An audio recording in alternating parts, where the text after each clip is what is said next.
السلام عليكم ورحمة الله وبركاته. ازيكم يا جماعة، عاملين ايه؟ النهاردة اليوم التاسع، ما شاء الله زي ما انتم شايفين الكراكيت قدامكم عاملة زي حاجة تفرح، بسم الله ما شاء الله.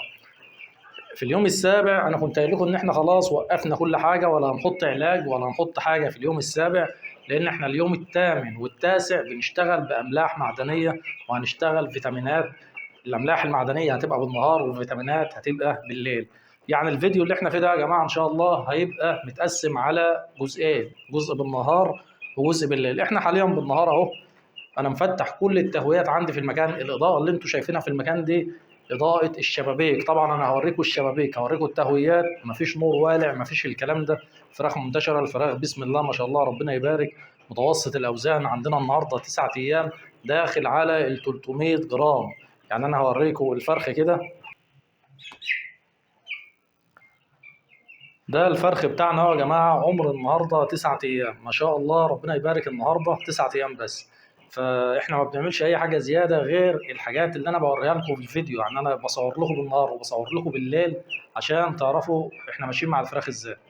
طبعا العلافات قدام الفراخ فاضيه، انا ما شلتش العلافات، هي ما فيش فيها علف، والميه برضه ما فيش ميه ولا حاجه، السقايات والعلافات ولا ميه ولا علف. بس انا سايبهم الوقت وما حطيتش علف وميه، مش بس عشان اوريكم سحب الفراخ في العلف والميه بعد التجويع فتره الحر والكلام ده، بس كمان عشان انا ان شاء الله من عمر النهارده 9 ايام خلاص هشيل العلافات دي وانزل العلافات اللي هي البرميليه. ما عدتش تاني، خلاص هسيب اي اطباق تحضير. المفروض ان الاطباق التحضير زي ما قلت لكم قبل كده بتتشال من 7 8 ايام، تمام. بس لان ما صورتش الفيديو امبارح عمر 8 ايام، بصور النهارده، فانا سبتها عشان تبقوا ماشيين معايا واحده بواحده، ما بعملش اي خطوه لما تكونوا شايفينها ان شاء الله.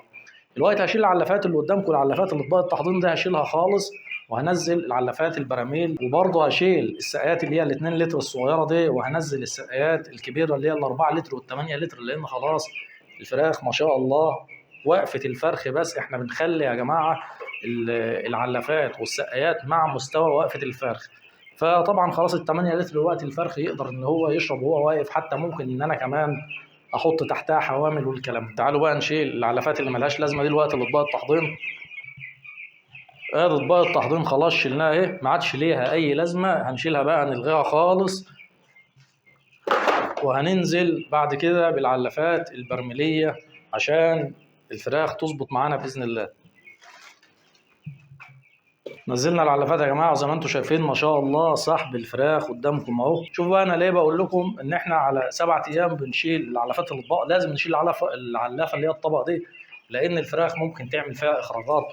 بتبدا الفرخ يتقل ما شاء الله. الفرخ قدامكم ربع كيلو 300 جرام، بيبدا الفرخ ان هو يتقل لو نام على العلف بيفسد العلف وبيعمل سموم، تمام، وبيبهدل العلف بتاعه وبيهريه. فتلاقيك بترمي علف كتير، بتهدر علف كتير زياده عن اللزوم. فاحنا لازم كل ما الفرخ يكبر معانا كل ما بنحط السقايه والعلافه بمستوى وقفه الفرخ، عشان الفراخ ما تاكلش وهي نايمه، نحرك الفراخ معانا. هنشيل برضو السقايات الصغيره الفاضيه دي، وهننزل دلوقتي سقايات الميه الكبيره، لان الفراخ بدات ان هي تسحب معانا في الميه. وادي كمان السقايات اللي هي ال 2 لتر دي خلاص مش هتشتغل معانا تاني، نلغيها خالص. وهننزل السقايات الكبيره اللي هي ال 6 لتر او ال 4 اللي موجود عندك ان شاء الله. طب احنا اتفقنا يا جماعه ان احنا بنبقى عاوزين نمشي مع الفراخ بشكل ان الفراخ ترمي معانا احلى اوزان ان شاء الله. الفراخ ترمي معانا على 35 يوم، على الاقل المتوسط بتاعك 2 كيلو 700 3 في الحته دي. فعشان الفراخ تظبط معانا بالطريقه دي لازم ان احنا كل 10 ايام بعد كل جرعه علاج يعني ان شاء الله بنحط مجموعه فيتامينات وكالسيوم. زي ما قلت لكم انا كنت سايب السقايات القديمه اللي هي الصغيره ال 2 لتر دي وما حطيتش ميه، عشان هوريكم احنا هنشتغل بيه الوقت. هنشتغل طول النهار بحاجه اللي هي اسمها املاح معدنيه اهي. الاملاح المعدنيه ده اهي هنشتغل بيها طول النهار. هنحط 2 سم على اللتر منها، وهنحط طول الليل الفيتامينات دي، تمام. طبعا انا بالليل ان شاء الله هصور واوريكم وانا بحط الفيتامينات دي. الشركات كتير جدا جدا جدا، الشركات كتير، يعني دول هم دول نوعين، ادي الاملاح المعدنيه وادي الالف دال، دول شركه، تمام، دي شركات. ودي املاح معدنيه برضو نوع تاني اهو، شركه اسمها كيان، وده الف دال 3 ايه شركه تانيه اسمها كاندلز. يعني الشركات كتير جدا، مش شرط ان انت تجيب الانواع اللي انا بشتغل بيها. انت بتروح بس البيطره بتقول له انا محتاج املاح معدنيه وفيتامينات في ازاز اللي هي ال 100 مللي اللي زي دي، وفي لترات كبيره. بالنسبه لي انا بحب اشتغل باللترات، اللترات بتبقى عاليه شويه، فانت ممكن تروح للبيطري وتقول له هات لي عبي لي من اللترات في ازايز الفوارغ اللي هي زي دي.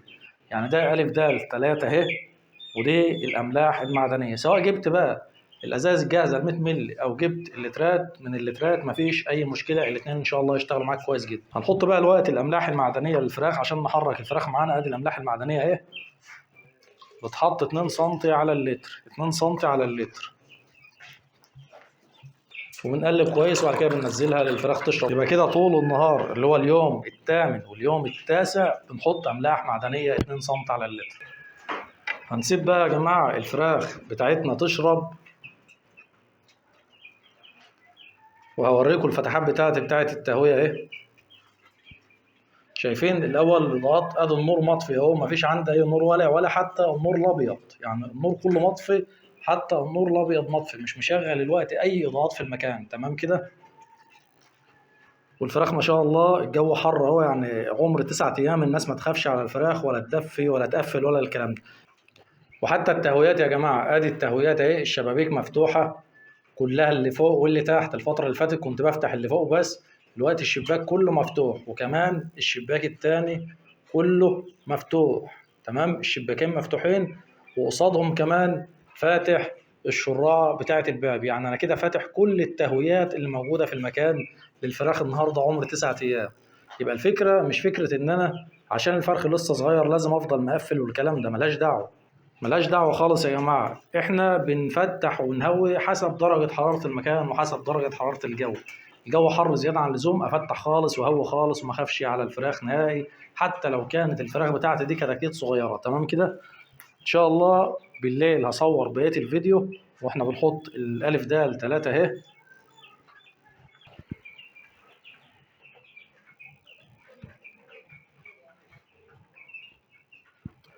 نجدد بقى التحية ونقول السلام عليكم ورحمة الله وبركاته. الوقت الساعة 11 بالليل يا جماعة، احنا الساعة الوقت 11 بالليل. طبعا احنا بالنهار وريناكم عملنا ايه مع الفراخ، والجو كان عامل معانا ازاي. درجة الحرارة بالنهار كانت معدية 30، فالفراخ كانت عمر 9 ايام زي ما قلنا، النهارده 9 ايام. احنا ما نقلقش خالص على الفراخ ولا نقول ده كتاكيت والفراخ صغيره والكلام ده، ما دام الجو حر يبقى لازم ان احنا نهوي على الفراخ، ما نقلقش عليها خالص. الساعه حاليا 11 بالليل، انا لسه داخل على الفراخ حالا دلوقتي، وهنغير بقى الميه اللي قدامهم دي وهنحط مجموعه الفيتامينات الالف د 3 اهي. وطبعا زي ما اتعودنا يا جماعه، اول ما بندخل على الفراخ لازم نحرك الفراخ بتاعتنا. الفراخ بتاكل، الفراخ بتجري بتلعب، انت حرك الفراخ اول ما تدخل، ما تخليش الفراخ تركن او فراخ تلم او الكلام ده. يبقى معاك اي حاجه، عصايه، بتاع شقاره، كيس مشمع، اي حاجه تدخل تحرك الفراخ، عشان لو في فراخ راكنه كده نايمه الكلام ده، لما بتحرك الفراخ بتقوم الفراخ بتاعتك كلها تتحرك على الاكل والميه. لازم نتاكد ان احنا الفراخ بتاعتنا كلها بتاكل وبتشرب. الفرخ اللي مش هيسحب معاك في العلف او مش هيسحب في الميه، لازم الفرخ ده يجرى له حاجه، تلاقيه بيتعب بيتغير. تعالوا بقى نشيل الميه اللي قدام الفراخ، هنشيل السقايات بواقي الميه القديمه ديت ونحط الالف د 3 اهي. بصوا بقى يا شباب، انا شلت الوقت السقايات والعلافات من قدام الفراخ اهو، وقبل ما انزل الميه بتاعتي بالفيتامينات اللي قلنا عليها الالف د 3 اهي، لازم بص انا هعمل ايه اهو، تقليب الفرش. ودي حاجه تقريبا انا في كل دوره في كل فيديو باكد عليها. ناس كتير تقول لك لا ما تقلبش الفرشه، واحنا بنسمع من ناس كتير بلاش تقليب الفرشه، اصل تقليب الفرشه بيتعب الفراخ بيغير الفراخ الكلام ده. شوفوا الفيديوهات السابقه، شوفوا الدورات السابقه اللي احنا عملناها، شوفوا الاوزان اللي بنطلعها بتبقى عامله ازاي. ما شاء الله الفراخ كلها بتبقى كويسه، شكل الفرخه حلو، شوف الفراخ اصلا قدامك بتلعب وبتجري ازاي. فما تسمعش لحد يا جماعه، اعمل اللي انت شايفه صح، اعمل الحاجات اللي احنا بنعملها قدامك. وطبعا المقياس بتاعنا ان شاء الله بيبقى نهايه الدوره بتشوف الفراخ بتاعتنا عامله ازاي. لازم نقلب الفرشه كل ما ندخل على الفراخ. انا دلوقتي شلت السقايات وشلت العلافات، فانا هخسر ايه لما بس امسك عصايه او اي حاجه. بص كده، بص انا بعمل ايه اهو، بقلب بالراحه خالص بعصايه بقى، ايد مقشه، اي حاجه، بقلب الفرشه بالراحه بحيث ان انا ما بعملش عفره ولا حاجه. تمام. وبخلي دايما الفرشه تحت الفراخ ناشفه ونظيفه. تقليب الفرشه ده بيخلي دايما الفرشه ناشفه ونظيفه. بس كده يا جماعه، احنا خسرنا ايه دلوقتي؟ دخلنا على الفراخ، حركنا الفراخ بتاعتنا، قلبنا الفرشه. بتلاقي الفراخ اصلا مبسوطه. اول ما بتقلب الفرشه بتلاقي الفراخ بتنتشر وبتلعب في الفرشه والكلام ده. هي كمان بتقلبها لك بعد التقليب بتاعك. فايه الغلط او ايه الخساره في اللي انت عملته؟ بالعكس، ده الصالح وده الصح للفراخ. يبقى لازم اول ما ندخل على الفراخ، انت خلاص هتشيل الميه وهتشيل العلف، سواء كنت هتغير دواء او هتحط علف تاني او الكلام ده، لازم نقلب الفرشه بتاعتنا مره واتنين في اليوم عادي، ما دام انا عندي الوقت وعندي المقدره ان انا اعمل كده. قلبنا الفرشه بتاعتنا خلاص، هننزل بقى العلاج بتاعنا اللي هو الالف د 3 اهي. ده الالف د 3 اهي يا جماعه. ده اللي انا زي ما قلت لكم جايبه من العبوات من اللترات الكبيره، بحيث ان انا شايف ان هو بيبقى تركيزها افضل يعني. فعادي ان جبت اللي انت 100 سم زي الحاجات اللي وريناها لك في اول فيديو، عادي ما فيش اي مشكله. ايا كانت الشركات عادي تشتغل بحاجه زي كده. بتقول للبيطري هاتها. قبل ما بتحط اي سوائل بترجها كويس جدا، وهتحط منه سنتي واحد على لتر ميه، سنتي على لتر ميه، تمام. بتقلب بقى العلاج بتاعك كويس، وبعد كده بتنزله قدام الفراخ. نزلنا العلف ونزلنا الميه قدام الفراخ. طبعا لو العلافات فيها اي حاجه، سواء كان اخراجات من الفراخ اللي هي بتطلع تقف في حرف العلافه، او في نشاره او الكلام ده، تنظف الكلام ده كله وترميه. ما تسيبش اي حاجه في العلف، ما تسيبش اخراجات، ما تسيبش بواقي وسخ، الكلام ده لازم كل ده يتنضف وترمي. ممكن يكون فرخ واحد عنده مشاكل معويه، عنده شويه اسهالات، الكلام ده حاجات بسيطه اهي. بس لما انت بتسيب الفراخ تلعب في الاخراجات بتاعته، تلاقي الفراخ اللي عندك كلها تعب. لو فرخ واحد تعبان ممكن يضر قطيع كامل لو من 10,000 فرخ، تمام. فاحنا ليه بقى نعمل في نفسنا كده؟ تنظف دايما العلافات والسقايات اول باول. الحاجه التانية، عدم نظافه السقايات والعلافات وعدم نظافه العلف قدام الطير يعمل معاك حاجه اسمها كوليستريديا، ودي من اكتر الامراض المعويه الرخمه اللي بتبهدل معاك الفراخ بعد كده، تقلل معاك اوزان، وكمان تنفق معاك الفراخ لا قدر الله لو العمليه زادت عن كده. اهتم دايما بنظافه السقايات، اهتم بنظافه العلافات، تقليب الفرش حاجه لابد منها. الحاجات دي كلها حاجات ضروريه، عشان انت كده بتهيئ للفرخ الجو المناسب والمكان المناسب انه يمشي معاك كويس. الفرشه تحته تبقى نظيفه، اي حتت مش نظيفه بتتقشر بتتشال. بنقلب فرشتنا كويس جدا كل يوم مع التهويات الكويسه. انت شفت التهويات، انا كنت فاتحها طول النهار ما عنديش اي مشكله. طب هو الوقت الساعه 11، هل انا دلوقتي قفلت التهويات؟ لا، برضه ما قفلتش حاجه. بالنهار كنت فاتح الشبابيك على وسعها، لان درجه الحراره بالنهار كانت معديه ال 30. حاليا درجه الحراره اهي العمليه هدت شويه، فعملت ايه؟ قفلت الشباك البحري، الناحيه البحري قفلتها، وفاتح لحد دلوقتي. هوريكم اهو زي ما انتم شايفين اهو يا جماعه، لحد دلوقتي فاتح الشبابيك اللي هي الجزء اللي فوق، تمام كده. الشراع اللي في الشباك، النص بتاع الشباك اللي فوق، وادي الشباك التاني اهو، الاتنين فاتحهم، منزل الضلفه خالص وقافل الضلفه اللي تحت وفاتح الضلفه اللي فوق، تمام. طب انت عندك الشباك اللي هو شباك غرفة عادي، خلاص يا عم افتح الجزء اللي فوق ده وشد مشمع او قماشة ستارة اي حاجة على النص التحتاني زي ما انا عامل كده. انا قافله بضلفة، انت يا عم شد مشمع قماشة اي حاجة مفيش مشكلة. وسايب الشباكين الاتنين مفتوحين، ادي شباك اهو وادي شباك اهو النص اللي فوق بتاعهم. وما عنديش اي مشكلة، الناحيتين دول قبلي مش بيدخلوا هوا ولا حاجة. هل هيغيروا الفرخ معايا؟ لا، ولا اي حاجه. بالعكس يا جماعه، يظهر معاك تاثيرهم على الفراخ. يعني لو التهويات اللي انا فاتحها دي عامله تيار هواء او مبرده الفرخه او كده، هتلاقي الفراخ لما على بعضها. الفراخ ما شاء الله منتشره ومش لما على بعضها ولا اي حاجه. الفراخ هنا اهي ما شاء الله بتجري قدامك اهي، مفيش ولا لمه ولا الكلام ده كله. فده معناه ان انا عندي التهويات كويسه، حتى ان الساعه 11 بالليل الوقت رغم ان درجه الحراره نزلت، بس التهويات لما تيجي تفتح الشباك من فوق كده ما بيعملش معاك تيار هواء. بقرر تاني على الحته دي، المعلومه دي مهمه جدا. مش شرط ان انا عندي الفراخ صغيره لسه 8 ايام او 10 ايام او كده ان انا برشم المكان، لا. هوي بس تهويه معقوله. حاليا انا بالليل ومهوي تهويه معقول، فاتح النص الفوقاني من الشباك، ده يعمل معاه تغيير نفس.